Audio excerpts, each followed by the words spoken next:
আর ঘাসিটা একটা ডাইনিকে টেকো করে দেয়।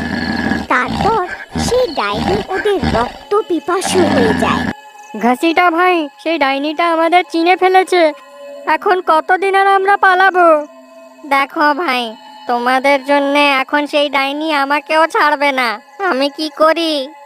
আর সেই দিকে সেই টেকো ডাইনি আবার তাদের খুঁজতে খুঁজতে গ্রামে ফিরে আসে আর ঘরে উঁকি দিয়ে ঘাসিটা আর চামানের খোঁজ করতে থাকে।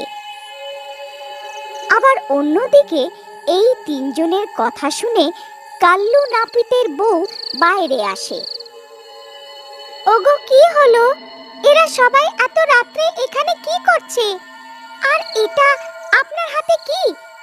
এটা কার চুল নিয়ে ঘুরছো এত রাত্রে?